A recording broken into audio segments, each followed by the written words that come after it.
वंदे मां शारदे। हम आपको सिखा रहे हैं वर्तनी संबंधी महत्वपूर्ण बातें। देखिए काफ़ी कुछ हमने पहले वर्तनी में लिखने में हमने आपको सिखा दिया था कि जो वर्तनी संबंधी बातें हैं वो उनमें क्या क्या हमें बातों का ध्यान रखना है। ठीक है, और भी हैं बाकी, वो हम आज आपको सिखा रहे हैं, और बाकी जो बचेंगी उनको हम आपको नेक्स्ट में सिखाएंगे। ठीक है, देखिए अब आता है आपके सामने डे और ढे। ठीक है, डे डब्लू और ढे ढक्कन, इनका उच्चारण, इन दोनों अक्षरों का उच्चारण तथा ड़ और ढे इनसे भिन्न होना चाहिए। ड़ जैसे ड़ खाली और अढ़, ठीक है, ढ़ शब्द है ये, अब वो सॉरी ड़ अक्षर है, इससे भिन्न होना चाहिए, बिल्कुल अलग होना चाहिए। ठीक है, डे डब्लू कहलाएगा, ढे ढक्कन कहलाएगा, जड़ जड़ और पढ़ाई, दोनों में अंतर है बोलने में। आगे इनको हमने शब्दों के माध्यम से आपको अंतर स्पष्ट करके दिखाया भी है। भिन्न होना चाहिए। यदि बड़ा को बड़ा पढ़ा जाए, बड़ा बड़ा शब्द लिखा हुआ है, बड़ा कोई शब्द नहीं है, बड़ा है नहीं, लेकिन हम बड़ा लिखते हैं या हम इसको बोलते हैं, दोनों ही गलत है। पढ़ा जाए या पढ़ाई को पढ़ाई पढ़ाई लिखें या बोलें तो वह शुद्ध अथवा सही नहीं होगा, ना तो शुद्ध होगा वो और ना ही वो सही होगा। देखिए लिखते समय जब बच्चे लिख देते हैं वो जल्दी में लगाते हैं, पढ़ाई न लेकर के यहाँ बिंदी लगाना भूल जाते हैं। ठीक है, बोल तो वो सही रहेंगे, ऐसा भी होता है कि बोल सकते पढ़ाई, लेकिन क्या करेंगे यहाँ बिंदी लगाना भूल जाएंगे तो वो पढ़ाई रह जाएगा, पढ़ाई नहीं होगा, वो शुद्ध वर्तनी नहीं कहलाएगी आपकी, उसको हम सही नहीं मानेंगे। उच्चारण भली प्रकार समझकर ही शब्द लेखन में प्रयोग करना चाहिए। पहले हम उच्चारण को अच्छी तरह समझ लेंगे, हमसे जो शब्द है वो क्या बोला जा रहा है, क्या कहा जा रहा है, तभी हमारा शब्द सही होगा, तभी हमारी वर्तनी बिल्कुल सही होगी। देखिए अब आप देखिए, आप आगे ड़ तथा ढ कभी भी शब्द के प्रारंभ में नहीं आते हैं। देखिए कोई भी शब्द हो, कहीं से कहीं तक ले लीजिए आप, तो कहीं भी ड़ से कोई शब्द शुरू नहीं होता है और अढ़ से शब्द नहीं शुरू होता है। ठीक है, ये हमेशा बीच में ही आते हैं, कभी भी जो है प्रारंभ में नहीं आते। जैसे डर, डमरू, डाक, डाकघर, डलिया, डरपोक आदि, यानी डे का प्रयोग हो गया ये वाला आपका। ये हमने अंतर बताने के लिए आपको एग्जाम्पल के माध्यम से आपको अलग अलग बताया है। अब हम देखेंगे आपको ड़ का प्रयोग। ड़ का प्रयोग कैसे होता है, देखिए डर, अंकी बिंदी तो लगाएंगे नहीं और अड़र हो जाएगा, वो शब्द वैसे भी गलत होगा। इनको हम स्टार्टिंग से ही लेके चल रहे हैं। ठीक है, डर, डमरू, डाक, डाकघर, डलिया, डरपोक आदि। अब देखिए ड़ का प्रयोग कहाँ होता है, लड़की, लड़ाई, सड़क, खिड़की, घोड़ा, अड़चन, तोड़ना, बड़ा आदि। देखिए यहाँ पर ड़ खाली जो आपको सिखाते हैं हमने, ड़ खाली का प्रयोग हमेशा इसको बीच में आया है, यहाँ आया है, यहाँ आया है, यहाँ आया है, यहाँ आया, और दूसरे नंबर पे आ सकता है। जैसे जड़, जड़ में ड़ बाद में आया, यानी या तो स्वर के बाद में आएगा ड़ या फिर व्यंजन के बाद आएगा। देखिए स्वर के बाद क्या है, अड़चन, ए स्वर है आपका, और व्यंजन क्या है, जैसे घोड़ा, तो यहाँ पे व्यंजन के बाद में आया घोड़ा, ड़ा। ठीक है, अगला देखिए, देखिए अब आप देखेंगे ढ का प्रयोग, ये ढ शब्द है, ढ से ढक्कन, ढोल, ढेर, ढाबा, ढील, ढोर, ढाई आदि। ठीक है, और जब बच्चे इसमें अंकी बिंदी लगा देते हैं या फिर जहाँ लगानी हो वहाँ नहीं लगाते हैं, लगाने के स्थान पे लगा देते हैं, तो वो लगाने के स्थान पे लगाएंगे तो सही है, और जहाँ नहीं लगाना है वहाँ लगाएंगे तो इसका मतलब हमारी वर्तनी गलत हो जाएगी वहाँ पर। ठीक है, ढ का प्रयोग आपने देखा। अब आप देखिए अढ़ का प्रयोग, यानी कि अढ़, जैसे पढ़ना, बढ़ना, चढ़ना, गढ़ना, दृढ़ता, बढ़ई, बुढ़िया आदि। देख लिया आपने दोनों में अंतर, कहाँ आपकी बिंदी आ रही है और कहाँ नहीं आ रही है, ये हमारे उच्चारण पर डिपेंड करता है। ठीक है, वर्तनी में हमें इसका विशेष रूप से ध्यान रखना है। अब देखिए हम देखते हैं हमारी जो हिंदी भाषा है, हिंदी भाषा में भी जो हम साहित्य पढ़ते हैं तो उसमें हमारे उर्दू के शब्द भी आ गए हैं, कहीं कहीं इंग्लिश के शब्द भी आ गए हैं। तो उर्दू के शब्दों का और इसके अंग्रेजी के शब्दों का हम अंतर कैसे करेंगे, कैसे समझेंगे। देखिए उर्दू से आए हुए शब्दों में क, ख, ग, ज और फ के नीचे बिंदी या नुक्ता, इसको हम नुक्ता बोलते हैं, लगाकर लिखा जाता है। ठीक है, तभी हम अंतर करेंगे काय में, हिंदी और काय में, उर्दू में। जैसे कदम, हम बोलेंगे कदम तो गलत है, क्या बोलेंगे, कदम। किस तरीके से बोला हमने, हमारा जो जीभ का उससे उच्चारण कर रहे हैं उसमें हमारा अंतर आना चाहिए, पता लगना चाहिए कि उर्दू का शब्द है, कदम नहीं कदम। ऐसे गलत नहीं, गलत, किससे बोलेंगे, गलत, ठीक है। और हिंदी में जरा, जरा माने बुढ़ापा, ठीक है।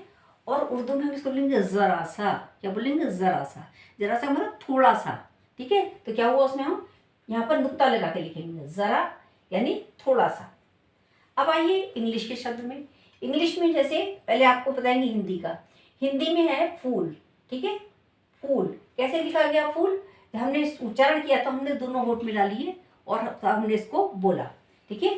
हिंदी अर्थ पुष्प, हिंदी का अर्थ होता है पुष्प यानी फूल, और फूल का उच्चारण दोनों होठ मिलाकर किया जाता है, ठीक है। किस तरह करेंगे, दोनों होठ मिलाकर फूल, ठीक। और इंग्लिश में कैसे करेंगे, इंग्लिश में फूल नीचे बिंदी लगा देंगे यानी नुक्ता लगा देंगे, ठीक है। नुक्ता लगाने के बाद फूल का अर्थ हिंदी में इंग्लिश क्या होता है, हिंदी मूर्ख, ठीक है। फूल इंग्लिश में FLL फूल होता है, और क्या हुआ इसका, मूर्ख। और उच्चारण कैसे करेंगे हम, दांतों के बीच से, ठीक है। फूल शब्द का उच्चारण कैसे करेंगे, फूल दांतों के बीच से करेंगे, फूल। तो दांतों के दोनों से बीच से जो हवा निकली हमारी आपकी, तो उस तरीके से क्या बनेगा, फूल शब्द बनेगा। अब फूल पुष्प,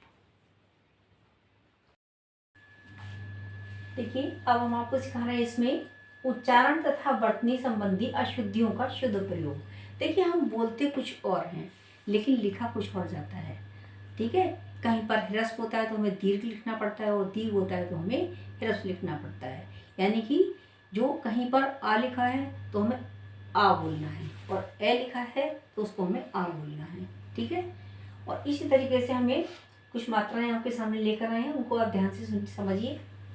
देखिए ह्रस्व और दीर्घ का ये जो स्वर हैं उनका शुद्ध प्रयोग सिखा रहे हैं आपको। अशुद्ध क्या है हमारा, आधीन, आधीन बोलते हैं ना कि देश मुगलों के अधीन था, अधीन, ठीक है, नहीं, बल्कि लिखेंगे क्या, शुद्ध शब्द क्या है, अधीन। इस तरीके से पालतू, जैसे गाय एक पालतू पशु है, लेकिन लिखने में क्या लिखेंगे हम, बड़े ऊ की मात्रा लगाएंगे, और बोलने में हमारी क्या आ रही है, छोटी ऊ की मात्रा आ रही है, ठीक है। या पालतू, और लिखने में बड़ी ऊ की मात्रा पालतू। बीमारी, ठीक है, बीमारी में छुट्टी के लिए प्रार्थना पत्र, छुट्टी प्राप्त करने के लिए आपको लिखा बोला गया था बीमारी, लेकिन लिखा गया था बीमारी, बड़ी की मात्रा है यहाँ, यहाँ क्या है, ह्रस्व है, और यहाँ क्या है, दीर्घ है। क्योंकि, क्योंकि मैंने ऐसा किया, ठीक है, क्योंकि मैं असमर्थ था, लेकिन लिखने में क्या लिखाएगा, छोटी की मात्रा, ठीक है। ये की क्या है, तो संबंध से संबंधित हो गया, संबंध कारक में आ गया, लेकिन ये की क्या है, ये हमारे वाक्यों को जोड़ रहा है, हमारे शब्दों को जोड़ने के लिए आता है, क्योंकि। सामाजिक, ठीक है, समाज से बना सामाजिक, लेकिन लिखने में क्या लगेगा, जुआ एक सामाजिक बुराई है, सामाजिक, लेकिन लिखेंगे सामाजिक, लिखने में क्या हो गया, यहाँ पर हमारा दीर्घ हो गया, सामाजिक नहीं, सामाजिक नहीं, बल्कि सामाजिक। बुद्धि बड़ी की मात्रा है, लेकिन लिखने में क्या बोलेंगे हम, छोटी की मात्रा, ठीक है। बुद्धि बोलने में बड़ी की जैसा लग रहा है, लेकिन लिखने में क्या होगा हमारा, छोटी की मात्रा है बुद्धि। इस तरीके से आप दोनों में आगे अंतर देखिए, ए, आई और औ संबंधी शुद्ध प्रयोग, ठीक है। अब बोलते क्या था, ऐसा, ठीक है, ऐसा हमने ऐसा किया, लेकिन लिखेंगे क्या, ऐसा किया। से ई रे सैर, सैर हो गया, लेकिन लिखेंगे क्या, सैर। पैसा, पे ई सा पैसा, लिखेंगे क्या, पैसा। कैसा, के ई सा कैसा, लेकिन लिखेंगे क्या, कैसा, आई की मात्रा लगा के इसको हम पूरा करेंगे। के ऊने कौन, लिखेंगे क्या, कौन, कौन, यानी कौन ना लिख करके हम क्या लिखते हैं, कौन। दे उड़े दौड़, ते उले तौल।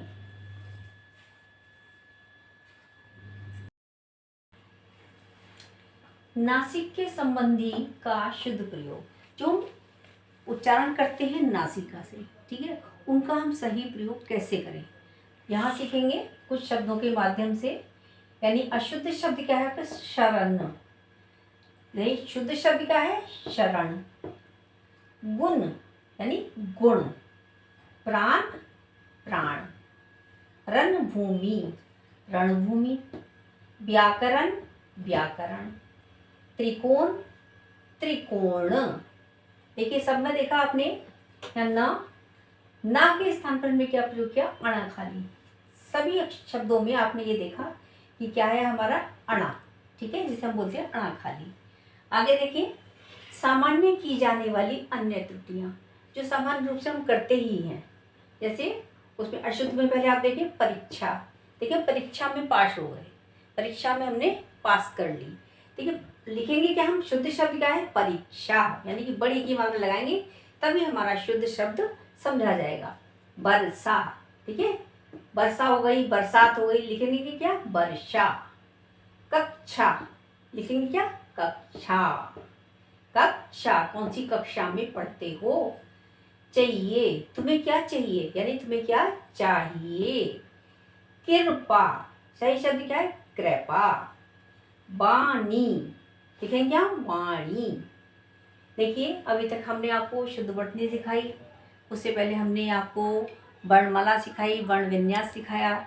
यह है हमारी भारत की जो हिंदी भाषा, ठीक है। बिल्कुल जब हम इसका उच्चारण करते हैं तो लगता है जैसे हमारी जीवा जो है वो नर्तन कर रही है, नृत्य कर रही है।